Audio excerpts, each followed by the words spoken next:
SNDT women's university M Ed education studies. मार्गदर्शक Rekha ma'am, विद्यार्थिनी Vandana Varlekar, Shrimati Vartana Bangar. Walibali zero energy school, Shirur, Pune. जिल्हा परिषदची शाळा आहे ही, पण खरंच ही शाळा म्हणजे राज्यातील पहिली झिरो एनर्जी शाळा आहे आणि जगातील तिसऱ्या क्रमांकाची शाळा, राज्यातील नव्हे तर देशातील पहिली झिरो एनर्जी शाळा आहे. या शाळेमध्ये विविध प्रकारचे उपक्रम राबवले जातात. जणू एखादं 5 स्टार हॉटेलच आपल्यालाही वाटेल की हे जणू 5 स्टार हॉटेल आहे, पण नाही, ही एक जिल्हा परिषदची शाळा आहे. डबल लेअर असलेल्या काचेच्या भिंती या शाळेला आहेत, म्हणजेच बाहेरचं टेम्परेचरचा कोणताही परिणाम आतल्या विद्यार्थ्यांवर होत नाही. 22 फूट लांब, 22 फूट रुंद व 24 फूट उंच असलेल्या पर्यावरणपूरक अशा या शाळेच्या खोल्या आहेत. खोल्यांमध्ये विशिष्ट रचना आहे. बाहेर जर मुलांनी पाहिलं तर आर्ट ऑफ लिव्हिंग व बँक ऑफ न्यूयॉर्कची मदत आणि कष्टाळू शिक्षक गावकऱ्यांच्या सहकार्यातून साकारलेला आविष्कार म्हणजे ही शाळा आहे. या शाळेमध्ये विविध प्रकारचे उपक्रम राबवून विद्यार्थ्यांना ज्ञानात्मक, रचनात्मक असा अभ्यासक्रम दिला जातो. या शाळेचं वैशिष्ट्य म्हणजे इथे कुठल्याही प्रकारची एनर्जी सध्या व भविष्यात वापरली जाणार नाही, अशा प्रकारची झिरो एनर्जी स्कूल संकल्पना इथे साकारली आहे. गावकरी, शिक्षक यांच्या खूप अशा कष्टाने हा उपक्रम आपल्या समोर दिसत आहे. इथे जवळजवळ 300 विद्यार्थी सध्या अभ्यास घेतात. येथे मुलं मुक्त वातावरणात जास्तीत जास्त स्वयं अध्ययनाद्वारे आनंददायी शिक्षण घेतात. या विद्यार्थ्यांचं विशेष म्हणजे स्वतः बऱ्याच प्रकारच्या उपक्रमांमध्ये स्वतः सहभागी होतात.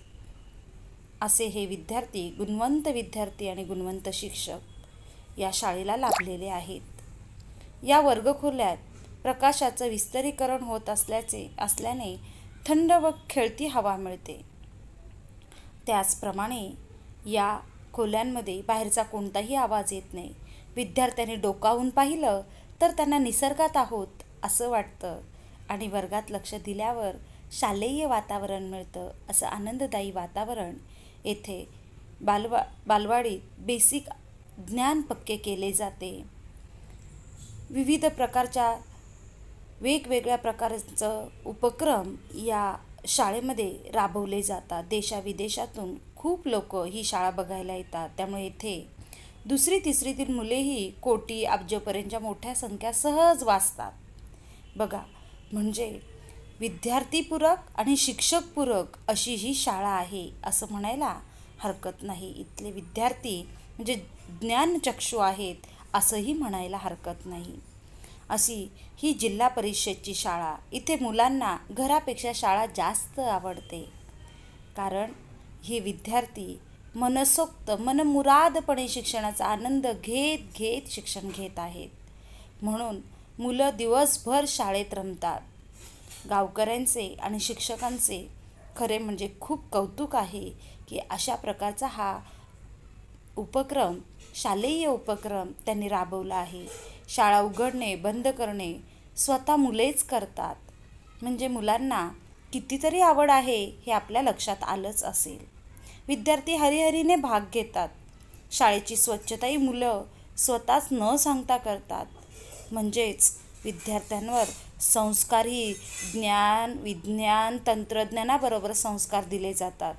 विविध राज्यातले, देश विदेशातले शिक्षणप्रेमी आवर्जून या शाळेला भेट देतात आणि त्यावेळेस या शाळेचे विविध पैलू त्यांच्यासमोर येतात.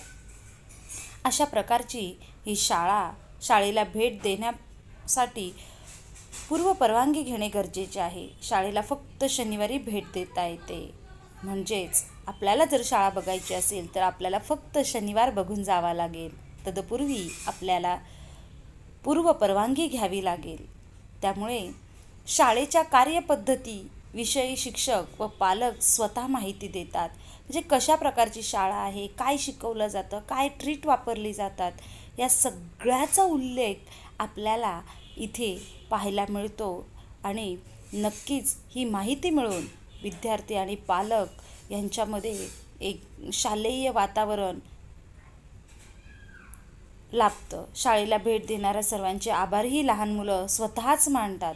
म्हणजेच या विद्यार्थ्यांमध्ये अष्टपैलू व्यक्तिमत्व निर्माण करण्याचा जणू या शाळेतील शिक्षकांनी, या शाळेतील गावकऱ्यांनी वसाच घेतलेला आहे असं म्हणायला हरकत नाही. इथे मुलांच्या सर्वांगीण विकासावर भर दिला जातो. विद्यार्थ्यांचा कोणताही असा भाग राहता कामा नये की त्याच्यावर विकास झाला नाही. मग त्याची मानसिकता असेल, त्याची शारीरिक असेल, त्याची बौद्धिक पातळी असेल, त्याची भावनिक पातळी, सगळ्या गोष्टींचा विचार केला जातो. या शाळेचे सर्वात मोठे यश म्हणजे पालकांचा उत्स्फूर्त सहभाग. पालकांनी सहभागातून ह्या शाळेला जागा दिलेली आहे. इथली पैशाची उभारणी केलेली आहे. पालकांचे मानसिक, शारीरिक, आर्थिक असे सर्व बाजूने पाठबळ शाळेला लाभलेले आहे.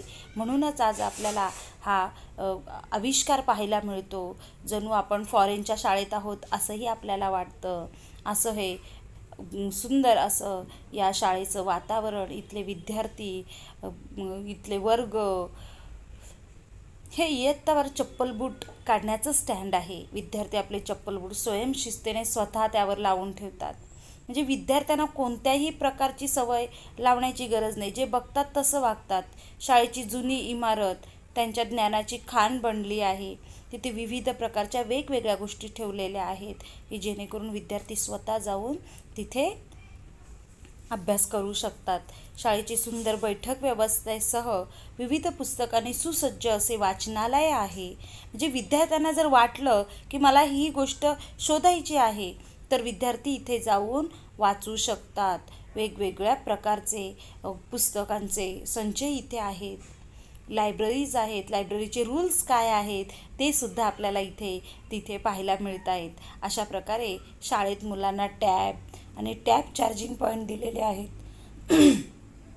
की जेणेकरून विद्यार्थ्यांना आपापले टॅब चार्जिंग करता येतील. विद्यार्थी हा येथील विद्यार्थी टॅब, संगणक, लॅपटॉप स्वतःच हाताळतात. त्यांच्या माध्यमातून विविध प्रकारचे शिक्षण घेण्याचा प्रयत्न करतात. म्हणजे विद्यार्थ्याला कोणत्या गोष्टीमध्ये मागे ठेवलं असं अजिबातच नाही. अशी ही शाळा, या शाळेचे विद्यार्थी आणि अतिशय पराकाष्ठाने परिश्रम करणारे इथले शिक्षक.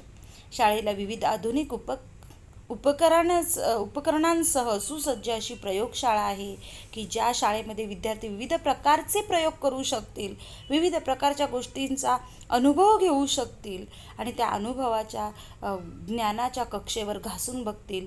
येथे मुलं स्वतः प्रयोग करून पाहतात व विविध उपकरणांची माहिती ते स्वतः आपल्याला इथे सांगत असतात. हा फार मोठी गोष्ट आहे की विद्यार्थी स्वतः त्या गोष्टी स्पष्टीकरण करून सांगतोय. कोणती उपकरणं वापरली, कोणत्या प्रकारच्या कोणत्या गोष्टी तयार झाल्या. नुसते विज्ञानच नाही तर इथे संगीत शिक्षणही विद्यार्थ्यांना दिलं जातं. त्यामुळे त्यांच्या सुप्त गुणांना वाव मिळतो. एखाद्याला वाद्याची आवड असेल, गाण्याची आवड असेल तर तेही ते मनमुरादपणे विद्यार्थ्याच्या आवडीप्रमाणे विद्यार्थ्याला दिलं जातं. विद्यार्थ्याला कोणताही प्रेशर दिला जात नाही. आनंददायी शिक्षण या शाळेमध्ये दिलं जातं. आणि या शाळेचं विशेष म्हणजे की विद्यार्थ्याचा कोणताही पैलू असा झाकून ठेवत नाही, तर ज्याला आवड आहे त्या आवडीप्रमाणे त्याला शिक्षण दिलं जातं. हा बदल, हा आविष्कार आपोआप झाला नाही, प्रयत्नपूर्वक घडवला आहे. आणि तो म्हणजे तिथल्या ग्रामस्थांनी, तिथल्या विद्यार्थ्यांनी आणि तिथल्या विविध त्यांच्या संबंधात असलेल्या काही व्यक्तींनी या शाळेला पाठबळ दिलेलं आहे.